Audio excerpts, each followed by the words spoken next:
show. Today we are going to review 15 Malaysia Project. So, 15 Malaysia Project is a Malaysian short film project which consists of 15 different short films directed by 15 different Malaysian filmmakers. These short films not only deal with the socio-political issues in Malaysia, but also uses metaphors to bring out the messages. It consists of short films by Yasmin Ahmad, Amir Mohamad, Karim Bahar, James Lee, Sulaiman Brothers, and other well-known Malaysian directors. Today, we are going to analyze 3 short films, which are Rojak, One Future, and House.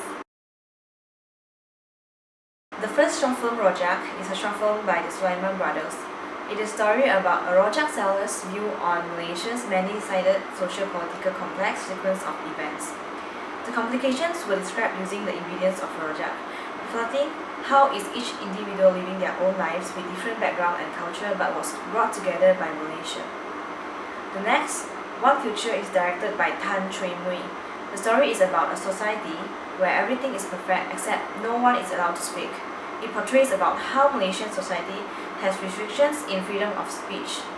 One Future portrays freedom of speech issues where the public is actually suppressed by the government to not speak things which are not favorable by the government. House is directed by Linus Chong. It is about how an Indian boy is asked to build a model of his house during art class at his school.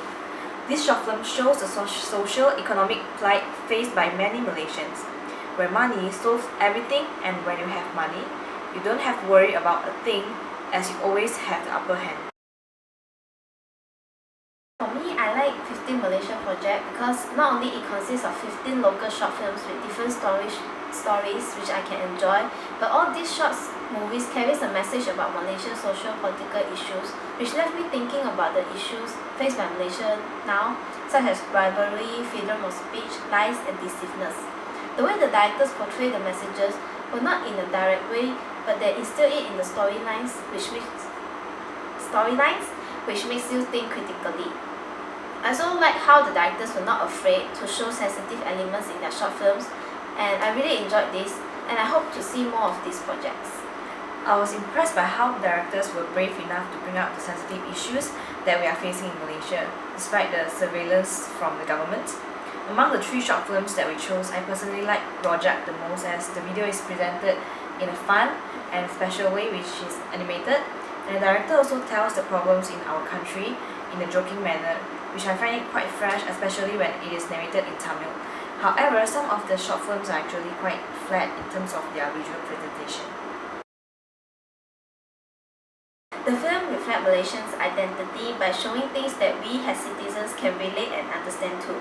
For example, in Rojak, they show the different races of people such as Malay, Chinese, Indian, and also different classes of people.